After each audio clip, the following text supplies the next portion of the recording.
In 15 years as a self-employed creator, I have learned how to finish what matters. I follow a 9-step process that makes an easy-to-remember acronym that also describes what this process does. E.R.A.S.E, F.E.A.R. This is Love Your Work, and I'm David Cadavy.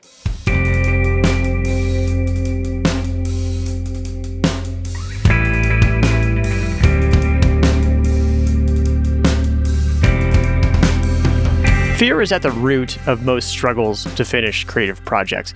Even when you think you're merely getting interested in another project, that's often fear masquerading as curiosity. Steven Pressfield calls it resistance.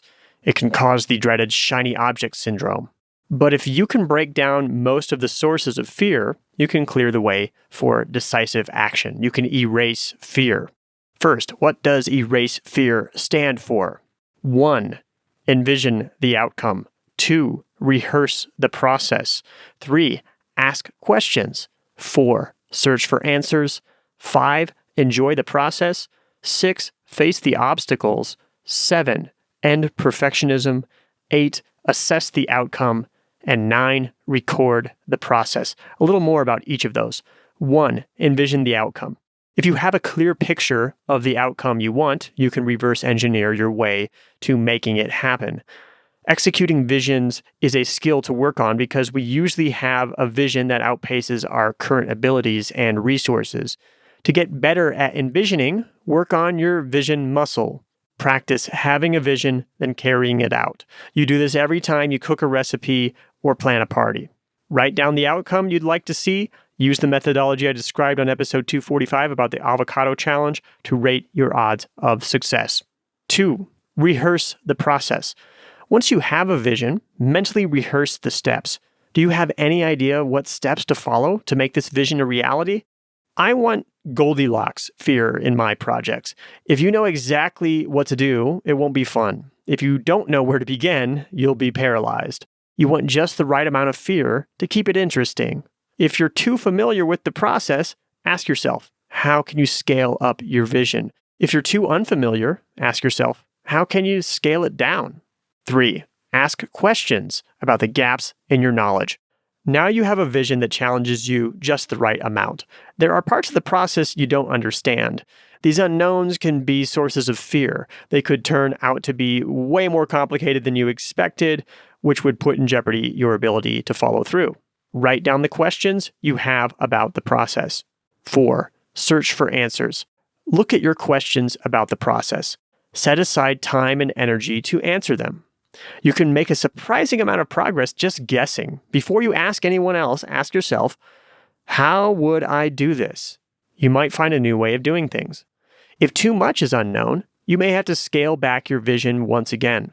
If it's all too easy, you may need to scale it up. But don't get frustrated if you don't find all the answers. You'll learn them in the next step. 5.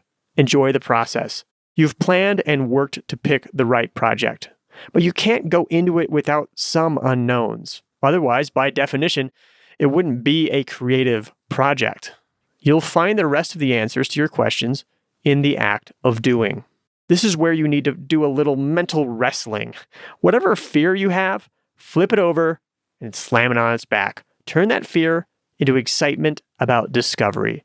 If you've done the first 4 steps well, picking the right size project with the right amount of uncertainty, you'll be able to pull this off. 6. Face the obstacles. As hard as you try to take on a project you can handle, you're going to run into obstacles. Fear often manifests itself as convenient excuses, and the most dangerous excuses are the true ones. Yes, your project hasn't gone as planned, or a bomb went off in your personal life, but that doesn't mean this is impossible.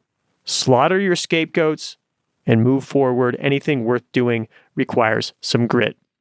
7. End perfectionism. You're nearing the end of your project. In fact, you could ship it right now. That is, if it weren't for perfectionism. Perfectionism can turn the final 5% of a project into 105%. Just when you put on one final touch, you notice another that needs to be improved. Part of this is due to the finisher's paradox, which I talked about on episode 267. You learn in the process of a project, so by the end, you can already do better. Another part of it is fear. Fear makes you anxious. When you're anxious, you notice imperfections. Some of those imperfections are figments of your imagination. You've done all you can up to this point to erase fear, but there's still going to be some in the final stretch. No perfectionism is there, and push through to ship. Like I talked about on episode 265, shipping is a skill. 8, assess the outcome. Even though we're done with the project, we're not done erasing fear.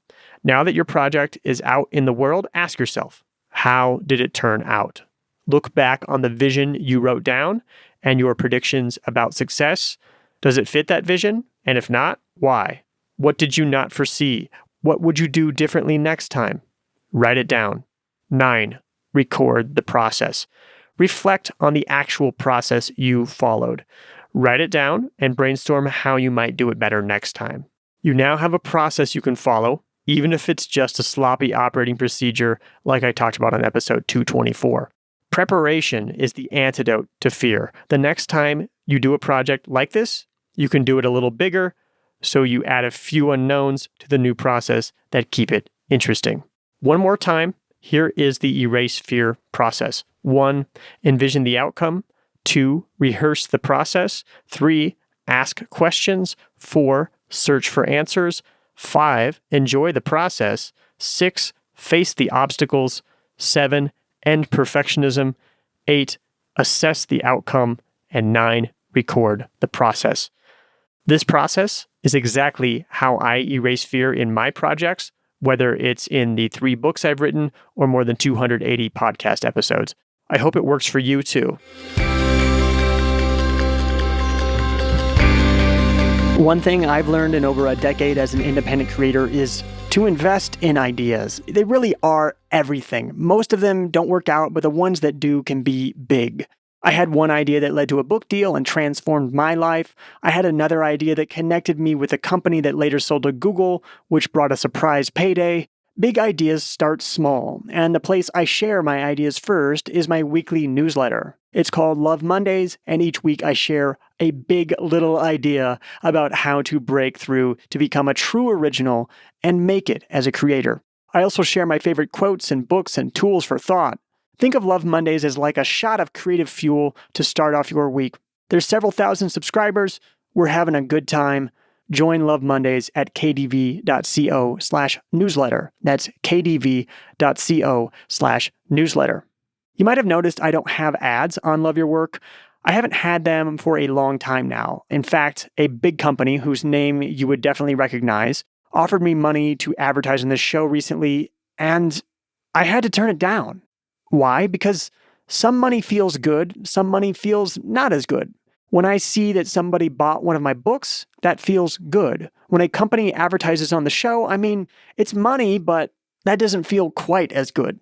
Another kind of money that feels really good is the money I get from my Patreon supporters.